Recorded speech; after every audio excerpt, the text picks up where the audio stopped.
दुर्गा खोटे एक ऐसी इंडियन एक्ट्रेस जो अपने आप में एक्टिंग स्कूल हुआ करती थी।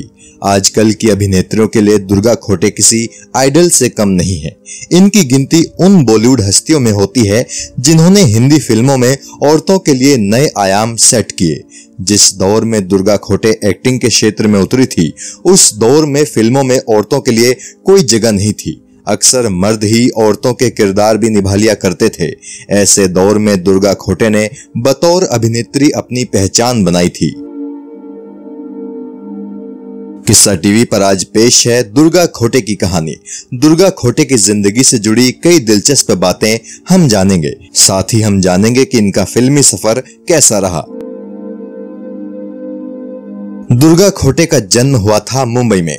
तारीख थी 14 जनवरी और साल था 1905। भारत गुलामी में था और कुछ भारतीय महापुरुष भारत और भारतवासियों को गुलामी की जंजीरों से आजादी दिलाने के लिए लड़ाई लड़ रहे थे। दुर्गा खोटे बड़ी हुई और उन्होंने फिल्मों में काम करने का फैसला लिया। जबकि उस दौर में औरतों के लिए फिल्मों में काम करने का मतलब था सारी दुनिया के ताने और बुराई सुनना। वैसे भी दुर्गा खोटे एक संभ्रांत और प्रतिष्ठित परिवार से थी। फिल्मों में काम करने के इनके फैसले की जानकारी जैसे ही उस दौर की फिल्म इंडस्ट्री को पहुंची, वहां हड़कंप मच गया। लोगों ने तरह तरह की बातें बनानी शुरू कर दी, लेकिन दुर्गा अपने इरादों की पक्की थी।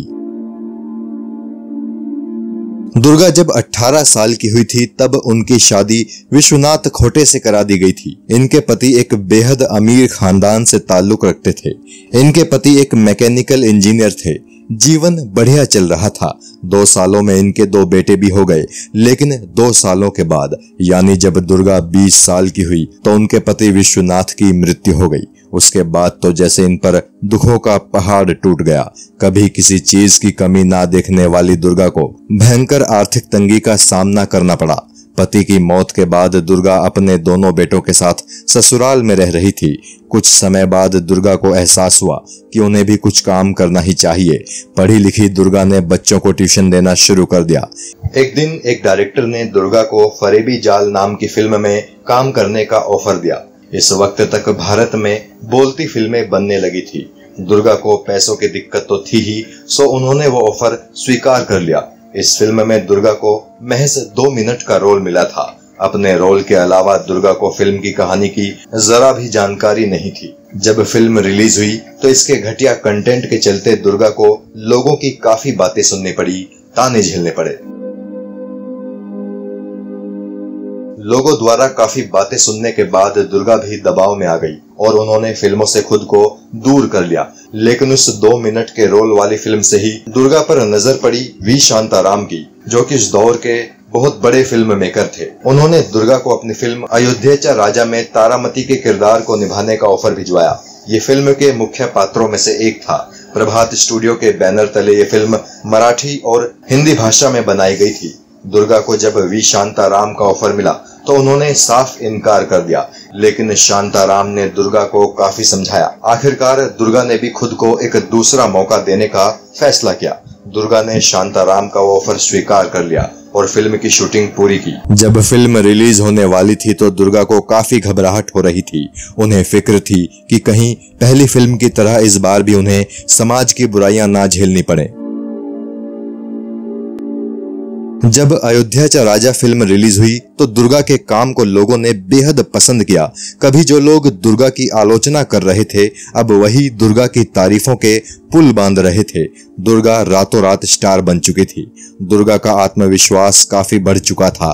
दुर्गा ने प्रभात स्टूडियो की दूसरी फिल्म माया मछिंद्र में भी काम किया। इस फिल्म में दुर्गा एक रानी बनी थी। उस रानी का पालतू जानवर था एक चीता। इस फिल्म के बाद तो सभी ने दुर्गा को एक हीरोइन के तौर पर स्वीकार कर लिया था। अपने फिल्मी करियर में दुर्गा ने मराठी और हिंदी फिल्मों के अलावा कई बंगाली फिल्मों में भी काम किया था। इनके बेटों के नाम थे बकुल और हरिन। दुर्भाग्यवश इनके बेटे हरिन की मृत्यु जल्दी हो गई। बेटे की मौत से दुर्गा को काफी गहरा सदमा पहुंचा था। मुगल आजम फिल्म में जोधाबाई का किरदार दुर्गा खोटे ने ही निभाया था। ये उनके करियर की सबसे यादगार फिल्म थी। एक्टिंग के अलावा दुर्गा ने फिल्म निर्माण में भी कदम रखा। अब तक बॉलीवुड में महिलाओं की एंट्री तो हो चुकी थी, लेकिन अभी महिलाएं केवल अभिनय ही करती थी। दुर्गा ने राशिद खान से दूसरी शादी की थी। उनके साथ मिलकर दुर्गा खोटे ने कई शॉर्ट फिल्में भी बनाई थी। ये सभी फिल्में उनके पति राशिद खान के production house fact films production house के तहत बनी थी। इन फिल्मों की काफी सराहना हुई थी। विदेशों में होने वाले सभी फिल्म फेस्टिवल्स में हिस्सा लेने के लिए दुर्गा जरूर जाती थी। यही वजह थी कि उनके अंदर फिल्म निर्माण की बढ़िया समझ विकसित हो चुकी थी। लगभग 50 सालों तक दुर्गा खोटे ने फिल्मों में काम किया था। अपने फिल्मी करियर में दुर्गा ने 200 से भी ज्यादा फिल्मों में काम किया। उन्हें दादा साहब फाल्के पुरस्कार से भी सम्मानित किया गया था।